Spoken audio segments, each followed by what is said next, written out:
Olá, aqui é a Fabiana. Nesse vídeo, nós vamos falar um pouco sobre série de Fourier, mais especificamente sobre a série trigonométrica. As representações de Fourier, elas trazem uma representação dupla dos sinais. Ou seja, a gente consegue enxergar esse sinal em relação ao tempo e em relação à frequência. Como assim? Se eu pegar aqui um sinal x de t, 10 seno de t, e te pedir para desenhar o gráfico dessa função, você vai me desenhar algo assim. Variando a amplitude entre 10 e menos 10. No zero, eu vou ter zero.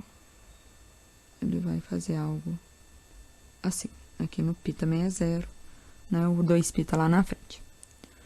Mas, e se eu quiser ter uma visão da frequência que esse sinal possui, né? As frequências que estão aqui no sinal x de t.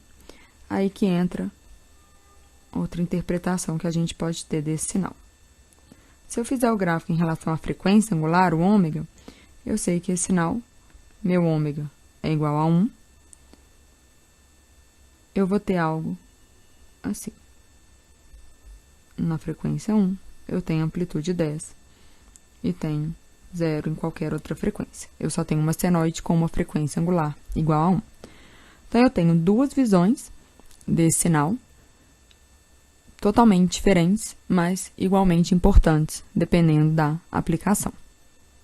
Então, antes de a gente ir para frente, né, com a série de Fourier, vamos relembrar algumas definições que nós já falamos. Então, a primeira delas, período fundamental. Período, o que seria um sinal periódico, né, que ele vai se repetir ao longo de um período. Matematicamente, seria essa fórmula aqui. Eu tenho a relação do período com a frequência em Hertz, mas mais importante para a gente é a relação do período com a frequência fundamental.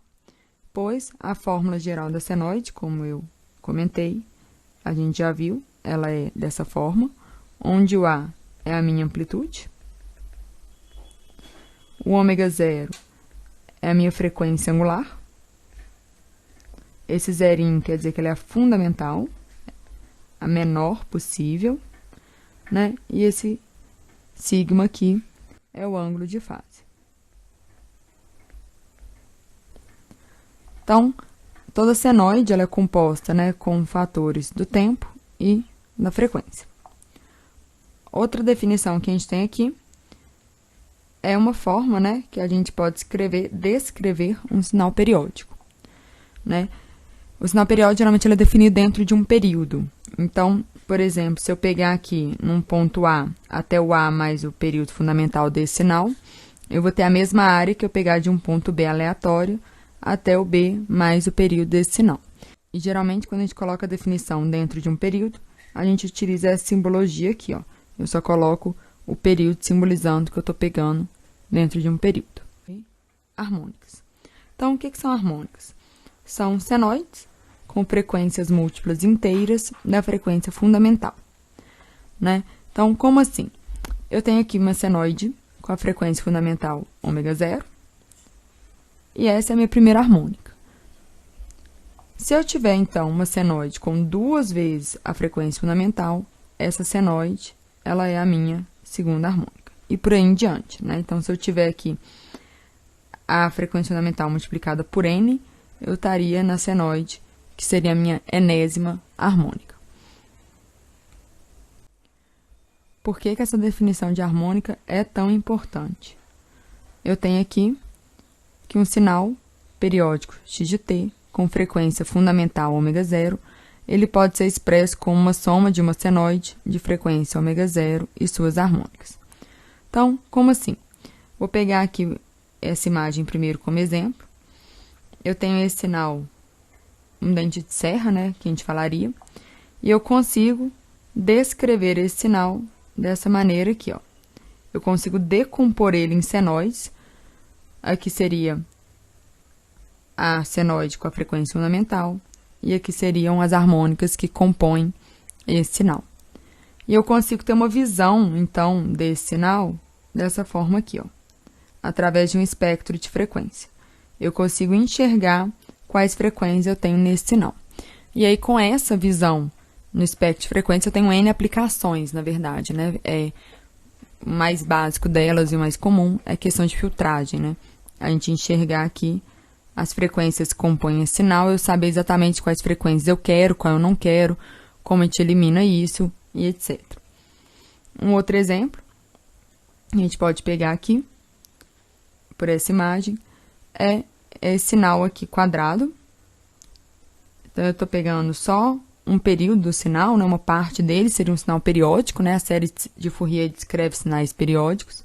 Estou pegando só uma parte aqui, ó, e estou plotando em cima as harmônicas, vou somando uma a uma, ou mais, na verdade, né? Por exemplo, aqui eu só tenho a primeira harmônica, o N1. O N é o número de harmônicas que eu estou reproduzindo. Já aqui eu tenho uma soma de 3 harmônicas. Repare, então, quanto mais harmônicas eu incluo, mais eu aproximo do sinal original. Porque, na verdade, quando a gente reescreve o sinal periódico com uma soma de senoides, né, eu não estou mudando o meu sinal. Eu simplesmente estou reescrevendo ele de outra maneira, de forma que eu consiga enxergar as frequências que nele compõem. Então, se eu somar infinitas harmônicas, a ideia é que a gente volte realmente ao sinal original. Então, como que isso é feito? A série trigonométrica, que é a que a gente vai falar primeiro, né, existe mais de uma série de Fourier. A série trigonométrica, ela reescreve, então, um sinal periódico a partir dessa expressão aqui, ó. Então, a gente tem aqui o A0, que é o valor médio do sinal. Ele é o componente DC, que a gente fala, né, que seria aquela tensão contínua. Ela é calculado dessa fórmula aqui. E eu tenho os coeficientes AN e BN, que são calculados de acordo com essas duas fórmulas aqui. Então, o que eu consigo enxergar nessa equação? AN e BN vão ser valores de amplitudes. N ômega 0 são as harmônicas, né? São as frequências harmônicas. Aquele exemplo que eu dei lá no começo, x de t igual a 10 seno de t. Né? Se eu tivesse só isso aqui, esse 10 representaria, nesse caso, um BN, e aqui o meu N ômega 0 seria 1. Eu estaria na minha primeira harmônica mesmo, né? Então, só para vocês entenderem mais ou menos o que seria descrever um sinal a partir da série de Fourier. Na verdade, se você olhar a fórmula, a gente tem um somatório de senoides e cossenoides, né? Senos e cossenos. Só que, às vezes, o sinal pode ter somente elementos com cosseno e somente elementos com seno, ou pode ter os dois. Só lembrando aqui uma coisa importante, né? As harmônicas são números inteiros, né? Eu tenho só a primeira harmônica, segunda harmônica, eu não tenho meia harmônica, né? Então, esse somatório aqui, né? Eu passo pelas harmônicas inteiras. Então, como eu disse, não necessariamente todo sinal ele vai ser composto por cosseno e seno. Principalmente quando a gente tem a questão de simetria no sinal. A gente já falou isso num vídeo, questão de simetria ímpar, simetria par. Mas qual que seria a ideia aqui?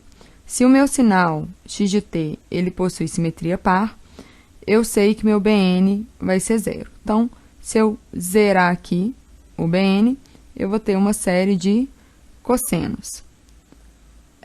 Agora, se eu tiver uma simetria ímpar no meu sinal, eu sei que o valor médio e o coeficiente AN vai ser 0. Então, mais uma vez, eu vou zerar esse, e aí eu vou ter uma série de senos. Isso é muito importante, né, que ajuda nos cálculos, né, facilita muito os cálculos. E tem essa questão aqui, ó, extremamente importante, que a simetria, seja par ou ímpar, a gente vai ter informação de um período implícito em meio período. Como assim? Por exemplo, vou colocar aqui esse sinal simétrico, né? Simetria par. Então, se eu falar que aqui é a área x, aqui é a área y, vocês concordam comigo que isso aqui é a mesma coisa que isso, né? Então, a área de x mais a área de y é a mesma coisa que 2 vezes a área de y. E isso ajuda muito na hora da gente fazer o cálculo das integrais. Né? Eu posso calcular só essa área daqui, multiplicar por 2, que eu já vou ter toda a área desse triângulo. Isso pensando na simetria par. Na simetria ímpar é bem similar. Né? Seria algo assim. Essas áreas também sendo iguais, né? Sendo simétrico. A mesma ideia. Eu consigo calcular só a área do y e multiplicar por 2. Quando eu estou falando de área, tá, gente? Isso é importante para a gente ter cuidado quando a gente for calcular o valor médio. Ou seja, o A0. Quando a gente calcula o valor médio, a gente não está calculando área, a gente está realmente anulando os sinais. Né? Então, eu não poderia utilizar essa lógica de 2 vezes uma área. Ok? Quando a gente for fazer o cálculo, eu chamo atenção para isso novamente. Então, nesse vídeo, a gente falou um pouco de série de Fourier, mais especificamente da série trigonométrica, e a gente continua no próximo vídeo. Até!